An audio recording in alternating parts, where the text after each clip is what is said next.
My goal as Chief of Staff, when I was named by President George W. Bush to be his Chief of Staff, was to be a Chief of Staff where no one knew his name.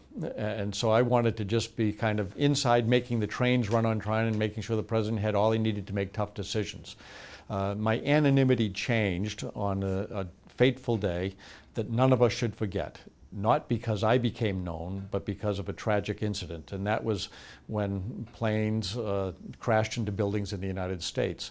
We were at a school in Sarasota, Florida, the Emma E. Booker School. It was an elementary school, and the President had arrived at the school, and as we were walking into the holding room, which was a converted classroom into a White House command center, there was a buzz in the air, and I remember two people in particular kind of asking the question, did anybody hear about a plane crash in New York? One of them was Karl Rove, the other one was Dan Bartlett. And the President, when we arrived at that holding room that was a converted classroom, he got on the phone with Dr. Condoleezza Rice, who was his national security advisor, and I didn't hear that conversation. But as the President was getting ready to go into a classroom filled with very young second graders and talk about mentoring and leaving no child behind in education and the importance of following through on an education for young people so that they wouldn't be left behind, a staffer from the Situation Room came up to the President, the principal of the school, and to me as we stood at the door and said, "Sir, it appears a small twin-engine prop plane crashed into one of the towers at the World Trade Center in New York City." Our collective response was, "Oh, what a horrible accident. The pilot must have had a heart attack or something." And then the principal of the school opened the door to the classroom and the President went into the classroom. When the door shut and I was standing at the door, that same staffer came to me and said, "Sir, it appears it was not a small twin-engine prop plane, it was a commercial jetliner." And my mind flashed to the fear that must have been experienced by the passengers on that plane. They had to know it wasn't gaining altitude, and I don't know why, but that's what my mind flashed to. And then a nanosecond later, that same staffer came to me and said, "Oh my gosh, another plane hit the other tower at the World Trade Center." I knew then, and believe it or not, I thought about Osama bin Laden, UBL we called him. I knew it wasn't a coincidence, I knew it wasn't an accident, and I thought that it was some kind of an attack. And I knew that I had to tell the President. In fact, I performed a test. Does the President need to know? The answer was obviously yes. I made a decision to pass on two facts and make one editorial comment. I opened the door to the classroom and walked in, and it was unusual for me to enter a room after the President had gone in. I saw the President sitting in front of the second graders.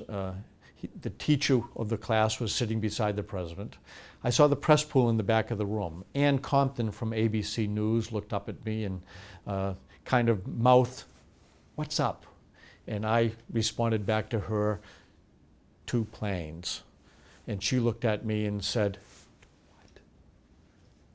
And then there was a break in the conversation at the front of the classroom, and I walked up to the President. I leaned over and whispered into his right ear, "A second plane hit the second tower. America is under attack." I then stood back from the President so that he couldn't ask me a question. And then when the President did not get up, I moved to the door of the classroom and looked around again. And I saw in my peripheral vision the Secretary of Education, Rod Page, and one of the White House staffers, Sandy Kress, who was in charge of education, and the principal of the school. Off to my right, I saw Ari Fleischer whispering into the ear of some of the reporters that were in the press pool. And I opened the door and I left the classroom.